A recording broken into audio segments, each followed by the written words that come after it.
खेसारी लाल यादव भैया करिश्मा कक्कर के एगो बहुत ही लाजवाब होली गाना आइलो भैया। खेसारी लाल यादव को अगर चाहत हो लोग तो भैया पेज के फॉलो लाइक जरूर करो। खेसारी लाल यादव को हर एक जोन गाना हर एक गाना के बारे में हम बताएं। खेसारी लाल यादव के गाना आइलो भैया जोन गाना के नाम हो रोमी में शरीर बाटू भैया बवाल। खेसारी लाल यादव को बैक टू बैक गाना आवता मार्केट में एकदम होई से भागत जाता ट्रेंडिंग में पहुंच जाता खेसारी लाल यादव आ करिश्मा कक्कर के जोन गाना बा भैया जलावा एकदम बिहार में दिखा दे कि का पावर बा भैया एकदम ब्लास्ट गाना एकदम चारों तरफ से एकदम आग लगेले यूट्यूब पर।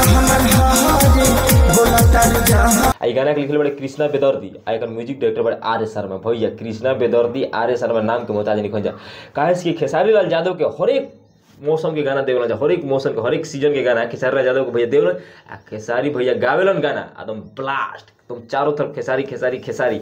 हम भैया गुंजेबे करी खेसारी लाल यादव का इसके फिल्म में भी एक्टिविटी देख लो। खेसारी लाल यादव फिल्म आई रंग देव संती भैया वैसा हम तक ट्रेलर ना देखले रही। खेसारी लाल यादव फिल्म आई सर के म्यूजिक ले एक बार जाके देख लो तब खेसारी लाल यादव के बारे में कुछ एक शब्द बोलियो लोग भैया कि कैसन फिल्म बनाओ तो कैसन गाने गाओ तो गाना गाओ तो। खेसारी लाल यादव होली गाना फीमेल डांसर बाड़ी पूजा निषाद। हाँ भैया पूजा निषाद पीछे दिन समर सिंह एल्बम में नजर आई रही पूजा निषाद।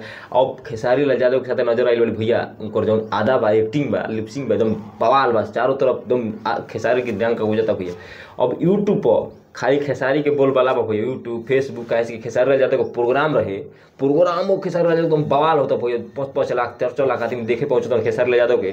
तो सोचो जब खेसारी लाल के जब कोनो गाना आई तो क्या हुई भैया मार्केट में एकदम आग लगेबे न करी। खेसारी लाल के एकदम गाना बजाओ रोमी में शरीर बाटू बवाल बा भैया। ये तो हमारा बवाल लागता है लेकिन तू लोग सुन ले बोलो गाना नू तो तोहन जाने खुद बवाल लगे क्या खेसारी लाल के भैया जो चाहत हुई एक बार गाना पेज के लाइक जरूर करियन काहे कि खेसारी लाल के गाना भैया चारों तरफ आग लगल बा। खेसारी लाल भैया केहू ना बन सकेला काहे खेसारी भैया बने में 7 जन्म लेवे पड़ी काहे खेसारी लाल लकीर खींचत चलत रहा भैया कि एकदम गाना ब्लास्ट बैक टू बैक लगातार 3-4 गाना आ गए खेसारी लाल यादव के आ 3-4 गाना भैया एकदम शिखर पर पहुँचल बा। 3 गाना शिखर पर पहुँचल बा भैया। ऐसा कलाकार चाहिए एकदम बिहार के नाम रोशन कैले बा एकदम हर एक गाना ट्रेंडिंग में पहुँचल बा।